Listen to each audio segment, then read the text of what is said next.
Welcome back. I have yet another hustler that inspires me. This is my friend Dina. Dina is a great mom, and she is also helping other moms in the area as a part of a local nonprofit. And we're going to talk all about that tonight. So, welcome, Dina. Hi, thank you for having me. Yeah, of course. Tell us a little bit about yourself. Well, I have been in the wildlife nonprofit world forever, since college, and this particular nonprofit I recently joined the board of. So I'm the secretary for the Wildlife Care Association, and it's the only one in Sacramento, and it's something really dear to me. I love that. And how many kids do you have? I have three kids. I have all boys. What are the ages? 1, 5, and 7. Wow, one already? I swear time flies. We Yeah, must be 2 having a months. lot of fun. Yeah, that's amazing. Good. Okay, so tell us all about this nonprofit and why you chose to. With your talent, you could get involved with any place. Why did you choose this nonprofit to join and help? This was actually the first nonprofit I joined back in college. I did an internship here, and Oh, I didn't know that. they kind of found my groundwork. I learned a lot about business and nonprofit and how systems should be set up and how to talk to people to like make it more personable and things like that. Uh-huh. So, Uh-huh. and then after I left them to do big girl jobs, they got into a high need situation. They asked me to come back and help out. So I went back and kind of restarted their volunteer and internship program. And I love building programs like that, getting Yeah. the right people in place and just building that foundation a little stronger. Yeah. Then I had my third baby. I needed a minute. And then after I had that minute, they're like, so you want to be on the board? And here I am. I love that. So what do the opportunities look like for an intern? What would a good candidate for an intern look like to join you? So we do interns, if you want to go for animal care, which is Uh-huh. a fairly unique situation. There's not very many wildlife rescues and rehabs and things like that Mm-hmm. in our area, but we are the biggest in our area. We take in over 9,000 animals. Wow. The second one is Gold Country Wildlife in Auburn. Okay. They take in smaller numbers, but some different animals. Uh-huh. So internships for animal care, it's pretty much anyone in the animal world. So vet Mm, interested, animal science, even people that are interested in like earth science, things like that for mm. being groundwork and preserves and fish and wildlife. So many options. Oh, So they that's would come great. here and kind of get an idea of what our husbandry looks like. Mm-hmm. What happens when they come in? Who do they go to? Why do we medicate in this way? Why do we not medicate in this way? How long does it take for this particular injury to heal or this baby to grow up until he's ready for, a bigger enclosure, things like that. Uh-huh. What kind of animals do you take, or what kind do you mostly see come in? We take anything that you would naturally find in your backyard. So Okay. birds of all kinds, lots of Uh-huh. hummingbirds, scrub jays, all kinds of birds. Uh-huh. And then also the mammals, so rabbits and coyotes and skunks and you name it, we take it. Wow. Oh, how fun. I know I think I was a teenager because I was carpooling somebody I worked at a restaurant when I was a teenager and I was carpooling somebody who didn't have a car. Their car was broken. I can't remember what the story was, but my parents had found this bird and I can't remember what the story was, but it was like the Wildlife Association couldn't take it until Monday and they were out of town all weekend and they were like, "Hey, just don't forget you need to come over every day after work and feed this bird with like food that the wildlife told us to feed it on like a broken plastic fork." So it was like a baby bird. And so Very I old brought school. I brought this guy back. I was like, "Hey, quick stop on the way home for us." And he was like, "What is your family doing?" And I was like, "I don't know. They keep finding birds and cats and dogs and like I don't know. I didn't even know that was a thing until I experienced this that there is a place to take these animals if you find an injured bird in your backyard." Yeah, we're really lucky actually in this area. A lot of places don't have them for 100 miles. So Uh-huh.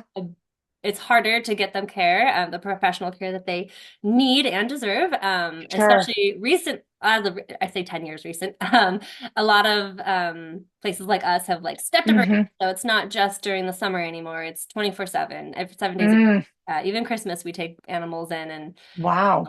the birds don't. I mean, the animals. There's more than birds. I just Yeah. they need to eat every day. So just because they're on Uh-huh. vacation doesn't mean they are. So how big is this facility and what does the staff look like that's caring for all of these animals? We're actually in an older radar building from the Air Force Uh-huh. in McClellan, which is actually really cool. The building itself is fairly small, but it's it's functional. We do make it work. Uh-huh.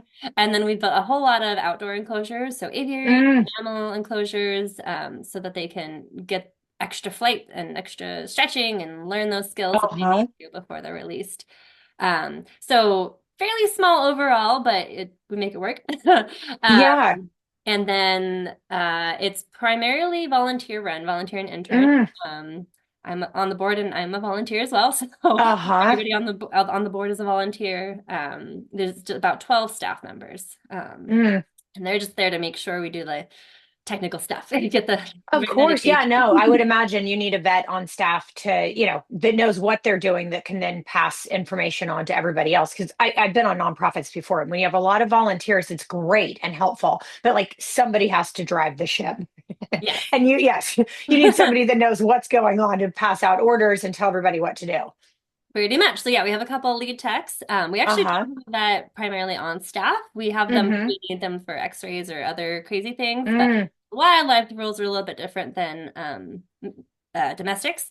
And sure. it's actually a lot easier for us to be able to treat them in ways that you wouldn't be able to for domestics, which is Mm, cool. Lots of feeling your way through things of this, the skin yeah. doesn't feel right, this feather doesn't feel right, things like Uh-huh. that. Well, and I'm also curious because I know the board that I was on for a long time, I always had other moms reach out to me that would say, "Oh, my kid in high school, it happens. You have to have volunteer hours and they have to volunteer somewhere." And then getting them volunteer hours it's like the parents have to be there and supervise. So are there opportunities here for kids as well that need volunteer opportunities for school? Yeah, this was actually my first area where I realized high school kids now have to volunteer, which is cool. And Yeah, they do I a lot of their know. senior projects with us. We can take Uh-huh. kids at 16 on their own, and then they just can't interact with the wildlife. Like they can't have their hand in an enclosure or something like that Mm, until they're 18, which some seniors are, and that works out great for them. sure. But a lot of our younger high schoolers will do intake, which is where you sit Uh-huh. and you greet people and you talk about the wildlife and you bring the animal back in whatever enclosure they come in Mm, and do some paperwork. So they learn a lot about, computer skills and people skills, yeah. things like that. And then for our That's a little great opportunity. Yeah. guys, like me and my littles, we do things at home. So Uh-huh. we can make a bird suet, which is a special type of food that they like. So you have to make it Oh, at home okay. on the stove. Um, Uh-huh. you can also cut liners for the enclosures on the bottom. So it's endless needs. Yeah, oh, that's great. Well, and I know this is a conversation I have with a lot of other moms of like, everybody wants experience, but how do you get experience when you can't get a job because you don't have experience? And this would be a Yeah. prime example of a great way to get experience. Like what you just said, like people skills, some computer skills. Like I think customer service is just a lost art. I mean, I grew up working as a teenager and had a job with customer service. I had many jobs with customer service, but I think it's a great skill set for a young person to learn that it needs to build on their skills to be able to get into the employment world. Absolutely. Yeah, I was right there with you. How are you supposed to get a job if you won't hire me? Right. Yes. Yes. Oh, I love that. Okay. Well, I also want to talk about what you're doing right now. You're running a baby. You told me about this, and I was like, "This is such a cute idea. We need to talk about it on the podcast." So you're calling it a baby shower. Yes, it is our Okay. third Tell us about that. annual wildlife baby shower. And the reason we call it a baby shower is because it's right before our busiest season when all the babies start being born. Oh, You'll okay. probably notice there's a few baby birds right now. Like I have some humming Uh-huh. babies outside. But in about a month, actually probably right about now, we have a lot of baby squirrels being born. Uh-huh. Means, there's also prime time for tree cutting. So we'll get lots of baby Uh-huh. squirrels coming in, baby possums, all kinds of baby birds, and they kind of stagger, but they also kind of overlap, which is where that 9,000 Uh-huh. animals comes into place. Yeah. So it's a fundraiser slash open house type event where we invite the public for this one day, because otherwise we're not allowed to have the public in except for this one day Mm-hmm. a year with a special permit. To invite you in, show you the process, see some of our baby animals actually being fed up close, which is really cool. Uh-huh.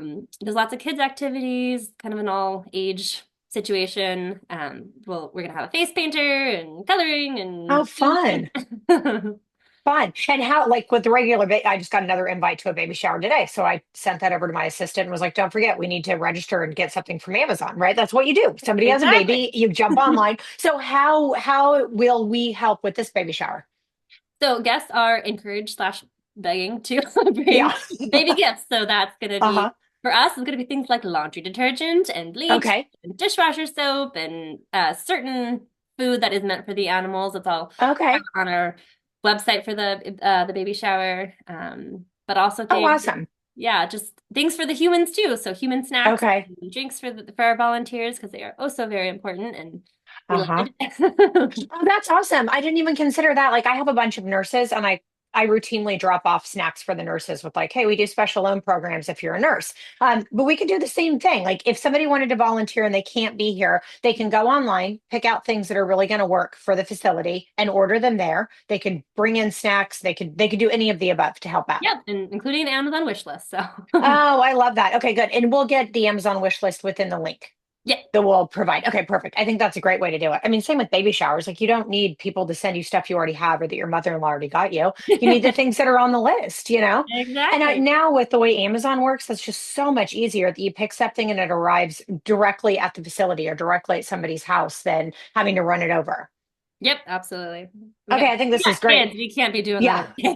every day. No, definitely. Well, I definitely want to come. I want to do a video all about it, especially if it's just once a year that you're Yep. able to allow the public through. So you have a face painter coming, you have tours, I imagine. Yes, we do have tours. So the event itself is free and that, you can donate where you see fit. We have suggested donations. The tours are the only thing that we charge just because that Sure.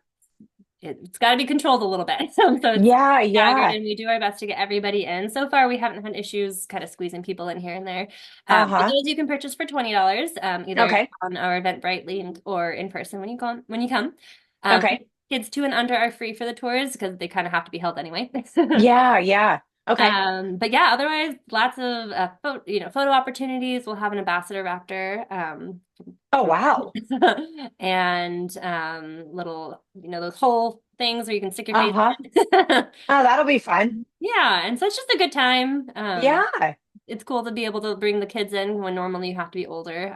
So it's Yeah. a good way to kind of interact and see what you're doing with your money. Definitely. Well, no, and I think it's a good opportunity for families to come and show their kids what a volunteer opportunity looks like and what they could expect if they're looking for a place for their teen to volunteer and get their hours in for school. Absolutely. Yeah, I think that's great. Okay, good. Well, we're going to link everything into the link, but tell us the name again of the facility The organization is Wildlife Care Association, and it's and the baby shower is this Saturday, correct? this upcoming one. So Upcoming, March that's right, the 21st, 21st. Okay, March 21st, and it's going to, what's the time on it? 10 a.m. to 3 p.m. Okay, 10 to 3. Everyone's invited to come. You can purchase the tickets ahead of time. We'll make sure we have that link also for the Eventbrite. And then we'll Wonderful. make sure we have the link for the baby shower as well. So if you can't come or for whatever reason you just want to donate or you want to go into the registry and get something, you can join in this way. And we want to remind everybody if you have kids of really kind of any age, as long as you're willing to be there and supervise with them, it's a great volunteer opportunity for them and for you. Yep, that's pretty much it. Okay, good. I love it. Okay, we're going to make sure we have everything linked below. Anything else we should know about this? The event itself, no, it's just a really good time. This is our third time, so it's just people hanging out and loving animals. We will also have some animals like not exactly a petting zoo, but that you can interact with Uh-huh. that are Ooh, what not kind? wild. They're going to Uh-huh. be some domestic type things. So we'll have a tortoise and a snake, Oh, um, fun. possibly another lizard. I can't remember exactly. Okay, fun. So this will be a good time altogether. Yeah. Okay, good. Well, I'm looking forward to it. I'm so glad that you reached out and told me about it so we could help promote this. And I'll definitely be there. I'm not going to give you an exact time because, Saturdays are busy in real estate land, but I'd love to see all my friends out there. And if you want to tag along or find out when I'm going, just reach out directly and I'll tell you. 916-532-8916. You can always tag us in the comments as well. Okay, awesome. All right. Thanks so much for your time. I appreciate it. Looking forward to seeing you Saturday. Thank you. I can't wait to see you there. Yeah, I know it'll be fun. All right. See you soon. See ya.